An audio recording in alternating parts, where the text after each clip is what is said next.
Kerala home കുക്കിങ്ങിലേക്ക് എല്ലാവർക്കും സ്വാഗതം. ഇന്ന് നമ്മളിവിടെ ചെയ്യാൻ പോകുന്നത് ക്രീമിയും വളരെ രുചികരമായിട്ടുള്ള അഫ്ഗാനി ചിക്കനാണ്.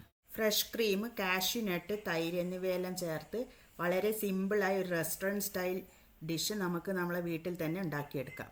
അപ്പോൾ സമയം ഒട്ടും കളയാതെ തന്നെ നമുക്ക് കുക്ക് ചെയ്ത് തുടങ്ങാം. 1 സ്പൂൺ ഇഞ്ചി വെളുത്തുള്ളിയുടെ പേസ്റ്റ് ചേർക്കാം. അതിനുശേഷം പാകത്തിന് ഉപ്പ് ചേർക്കാം. ഞാനിവിടെ ഇട്ടിരിക്കുന്നത് 1/2 സ്പൂൺ ഉപ്പാണ്. ഒരു അരമുറി നാരങ്ങയുടെ നീര് പിഴിഞ്ഞ് ചേർക്കാം. നാരങ്ങ നീര് ചേർത്താൽ ചിക്കൻ നല്ല സോഫ്റ്റായിട്ട് കിട്ടും. അതിനുശേഷം ഇത് നന്നായി ഒന്ന് മിക്സ് ചെയ്യാം. മിക്സ് ചെയ്തിട്ട് ഒരു 10 മിനിറ്റ് നേരത്തേക്ക് നമുക്കത് റെസ്റ്റ് ചെയ്യാൻ വെക്കാം. ഇനി നമുക്കൊരു മസാല തയ്യാറാക്കാം. അതിന് വേണ്ടത് കുറച്ച് പുതിനയില, കുറച്ച് മല്ലിയില, ഒരു സവാളയുടെ അരമുറി. ഞാനിവിടെ 750 ഗ്രാം ചിക്കൻ എടുത്തുകൊണ്ടാണ് അരമുറി ചേർക്കുന്നത്. നല്ല ക്രീമി ടെക്സ്ചർ കിട്ടാൻ വേണ്ടി ഞാനിവിടെ ഒരു 10 കാഷ്യൂനട്ട് ചേർക്കുന്നുണ്ട്. അത് മസ്റ്റല്ല, വേണമെങ്കിൽ ചേർക്കാം. ഒരു 5 പച്ചമുളകും ചേർത്ത് നന്നായി പേസ്റ്റ് രൂപത്തിൽ അരച്ചെടുക്കാം. അതിനുശേഷം വേറൊരു ബൗളെടുത്ത് അതിൽ 1.5 സ്പൂൺ ഫ്രഷ് ക്രീം ചേർക്കാം.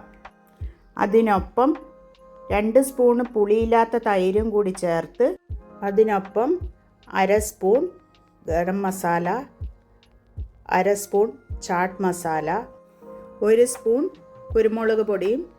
കുരുമുളക് പൊടി നിങ്ങൾക്ക് എരിവിനനുസരിച്ച് കൂട്ടുകയും കുറക്കുകയും ചെയ്യാം. ഒരു 1.5 സ്പൂൺ കസൂരി മേത്തിയും കൂടി ചേർക്കാം. കസൂരി മേത്തി നമുക്ക് മാർക്കറ്റിൽ വാങ്ങാൻ കിട്ടും. അത് ഉലുവയുടെ ഇല ഉണക്കി പൊടിച്ചതാണ്. അത് അഫ്ഗാനി ചിക്കൻ്റെ ഫ്ലേവർ ഇമ്പ്രൂവ് ചെയ്യും. ശേഷം ഇത് എല്ലാം കൂടി നന്നായി ഒന്ന് മിക്സ് ചെയ്ത് കൊടുത്ത് നന്നായി മിക്സ് ചെയ്തതിന് ശേഷം അതൊരു 5 മിനിറ്റ് നേരത്തേക്ക് നമുക്കത് മാറ്റി വെക്കാം. നമ്മൾ നേരത്തെ അരച്ച് വെച്ച മസാല ഇതിലേക്ക് ചേർത്ത് നന്നായി ഒന്ന് മിക്സ് ചെയ്ത് കൊടുക്കാം. നമ്മൾ നേരത്തെ മാരിനേറ്റ് ചെയ്ത് മാറ്റി വെച്ച ചിക്കൻ ഓരോരോ പീസായി ഇതിലിട്ട് നന്നായി ഇളക്കി കൊടുക്കണം. ചിക്കൻ പീസിലെല്ലാം മസാല നന്നായി പിടിക്കണം. ഒരു 15 മിനിറ്റ് നേരത്തേക്ക് നമുക്കിത് അടച്ച് വെക്കാം. ചിക്കനിലെല്ലാം നല്ലോണം മസാല പിടിക്കാൻ വേണ്ടിയിട്ടാണ് ഇങ്ങനെ ചെയ്യുന്നത്. ഇനി നമുക്കൊരു ഫ്രൈയിങ് പാൻ ചൂടാകാൻ വെക്കാം. ചൂടായതിന് ശേഷം അതിലേക്ക് കുറച്ച് എണ്ണ ഒഴിക്കാം. ഞാനിവിടെ ചെയ്യുന്നത് ഷാലോ ഫ്രൈ ആണ്, അതാണ് കുറച്ച് എണ്ണ ഒഴിച്ചത്. ഇനി നമുക്ക് നേരത്തെ മിക്സ് ചെയ്ത് വെച്ച ചിക്കൻ എടുത്ത് ഓരോരോ പീസായി ഇട്ട് കൊടുക്കാം. ഞാൻ ഏകദേശം ഒരു 2 സ്പൂൺ എണ്ണയാണ് ഇവിടെ എടുത്തിരിക്കുന്നത്. ഇത് നമുക്ക് ഒരു 1/4 വേവാകുന്നത് വരെ ഇതിൽ നിന്നും ഫ്രൈ ചെയ്തെടുക്കണം. ലോ ഫ്ലെയിമിൽ ഫ്രൈ ചെയ്തെടുക്കാൻ ശ്രദ്ധിക്കുക, അല്ലെങ്കിൽ കരിഞ്ഞു പോകും. ഇനി നമുക്ക് ഓരോരോ ചിക്കൻ പീസായി മറിച്ചിട്ട് കൊടുക്കാം. അതിൻ്റെ മുകളിൽ ഒരു ബ്രൗൺ കോട്ടിംഗ് വരുന്നത് വരെ ഫ്രൈ ചെയ്തെടുക്കണം. ഫ്രൈയിങ് പാൻ ചൂടാക്കാൻ വെക്കാം. അത് ചൂടായ ശേഷം അതിലൊരു 2 സ്പൂൺ എണ്ണ ഒഴിച്ച് കൊടുക്കാം. എണ്ണയ്ക്ക് പകരം ബട്ടറിലും ഇത് ചെയ്തെടുക്കാവുന്നതാണ്.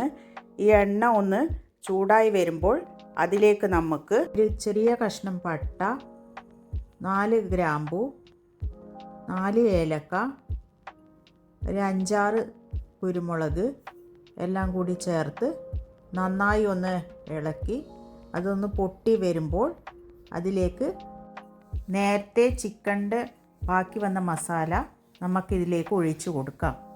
അത് മസാല ഒന്ന് നന്നായി ചൂടായി വരുമ്പോൾ അതിലേക്ക് കുറച്ച് വെള്ളം ചേർത്ത് നന്നായി വേവിക്കാൻ വെക്കുക.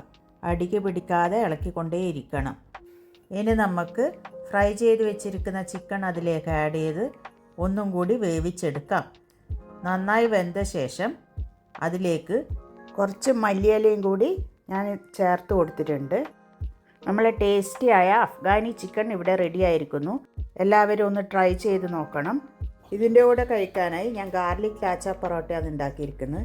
അതിൻ്റെ റെസിപ്പി ഞാൻ അടുത്ത വീഡിയോയിൽ ഷെയർ ചെയ്യുന്നതായിരിക്കും. എല്ലാവരും ഒന്ന് ചാനലിലേക്ക് സബ്സ്ക്രൈബ് ചെയ്യുക.